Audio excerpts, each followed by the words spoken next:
When you find you're not recording, I'm sorry. So, this is entirely optional, but into the ramekin where I have my carrot scraps, I am personally removing stems.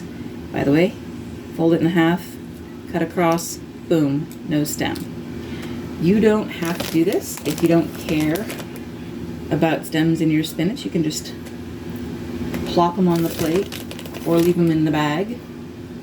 Whatever's your bag.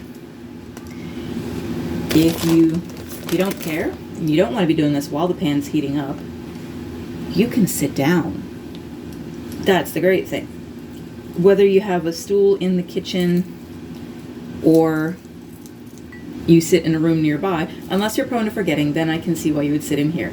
But you don't have to hover. I would guesstimate maybe 5 minutes is how long I spend cutting spinach before I go on to the next step. So yeah, if you don't want to cut your spinach, if you like it as is, take a break.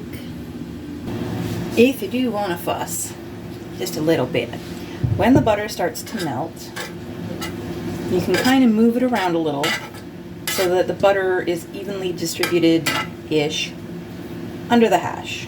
It's not completely melted, but the point is the pan has enough lube that the carrots won't stick. This is cast iron, it's not non-stick. I'm sure you can make alterations if you have non-stick, it's not that hard. But then, knock off the carrot excess, cover, and leave it alone for a bit. Now this is only if you want to get fancy and you happen to catch them on sale, which we did.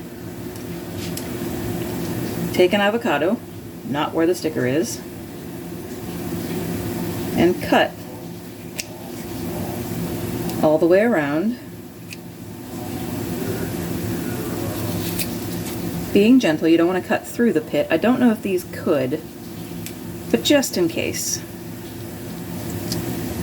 remove, leave the other half for your roommate. And here's the fun thing, watch this. Now you do have to be gentle. You can cut through the skin and get your hand. So I kind of like leave a little gap just in case. About 4 cuts that way, and scissors are long enough to do 2 cuts this way. It's a little messy, but like, do you care? It's gonna be a hash. Then you just flip it upside down into the pan. Easy peasy, avocado squeezy.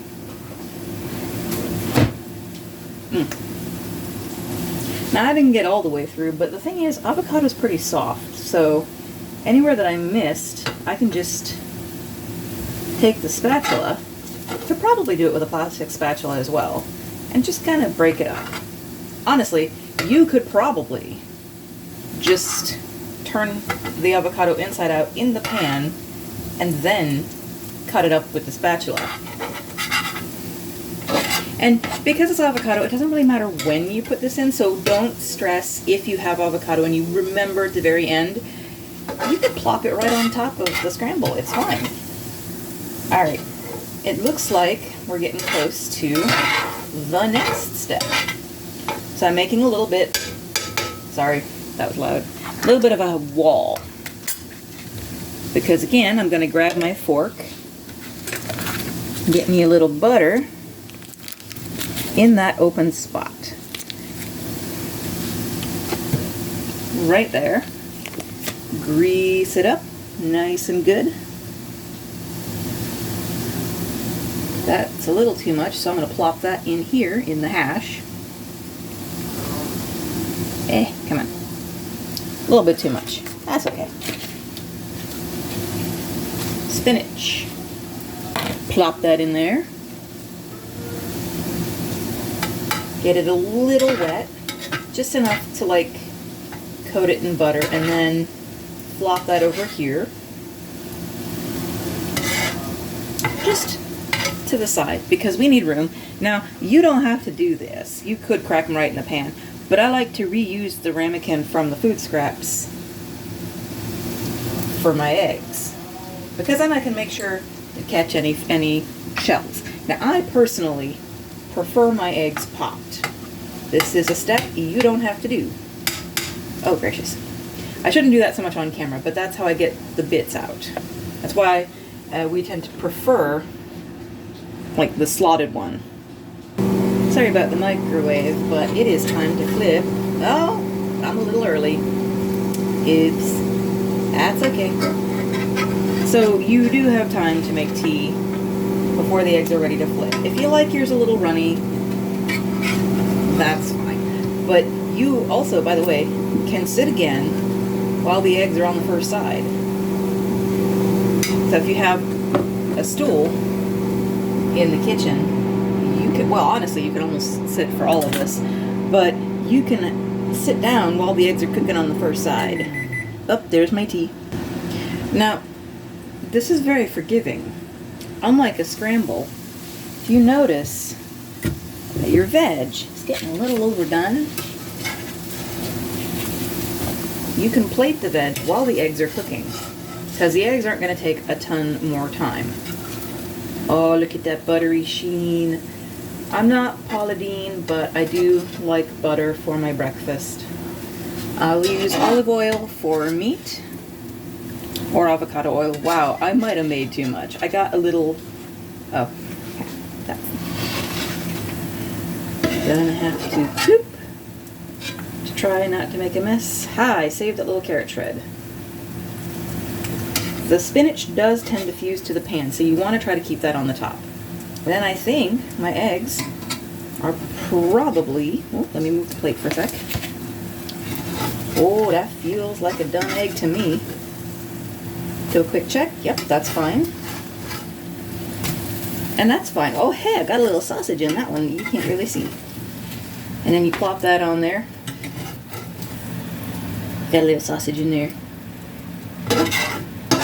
And then, if your roommate happens to be cooking his breakfast after you, a little more egg. Eggy, as Dylan Hollis would say. So if your roommate is going to be cooking his breakfast after you, you're going to slide it off the pan, and this is going to be a loud noise. If you don't like it, mute now.